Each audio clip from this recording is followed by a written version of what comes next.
Hello, I'm John Reisman, and this is Centrist News and Perspectives.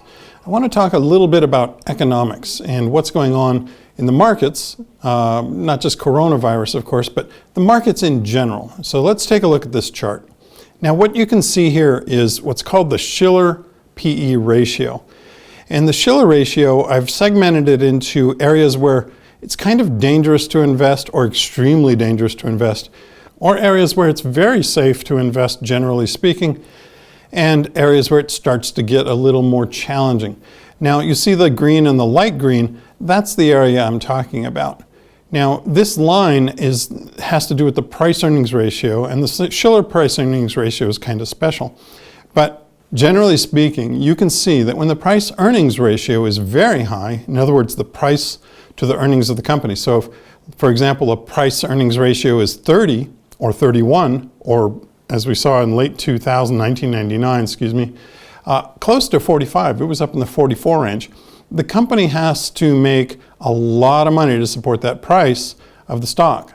In other words, they have to be growing very, very fast. We realized they weren't, and of course the stock market plummeted.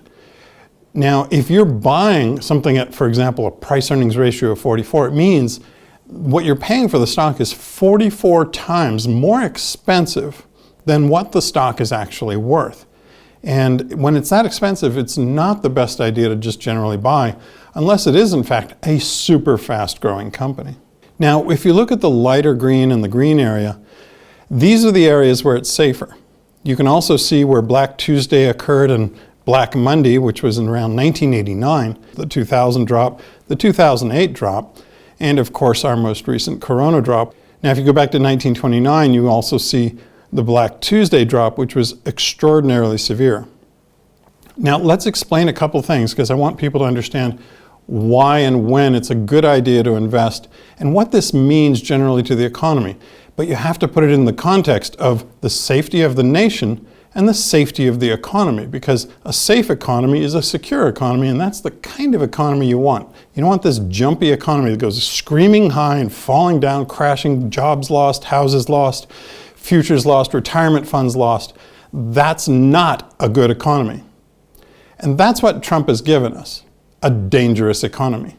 Everybody says he's giving us a great economy. That is not true. That's fake news, because he created a fake economy. Take a look at this closely. Think about everything he's done. He cut the interest rates for corporations so rich people can get richer, and he also pushed the Fed to actually lower the interest rate when America was doing well and the markets were growing. That's something you really don't want to do.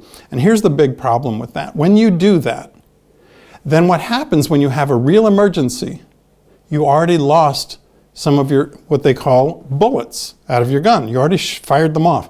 You already lowered that interest rate, which means you don't have as many bullets to protect the economy in case a disaster happens. And voila, we have coronavirus. And now we have a big disaster, and Trump's already shot off a lot of his ammunition. And the problem with that, there's a bigger problem, okay? I know this is crazy, it's a lot to take in, but it's very important to understand these things.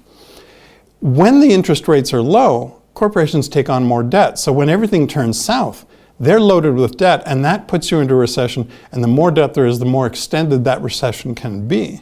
Coronavirus is going to put a very severe hit on the global economy, and everybody's going to be owing a lot of money. There are going to be a lot of people fired, and there are going to be a lot of problems from that. We hope it doesn't turn out like 2008, where basically the government gives all the corporations freebies, they give themselves bonuses, everybody else suffers. The taxpayers always end up paying for these perks for these rich folks, and that's Donald Trump's world. That's what he's created here. So he's created a fake economy, and of course, as usual, we the people are going to pay for it. I'm John Reisman, and this is Centrist News and Perspectives.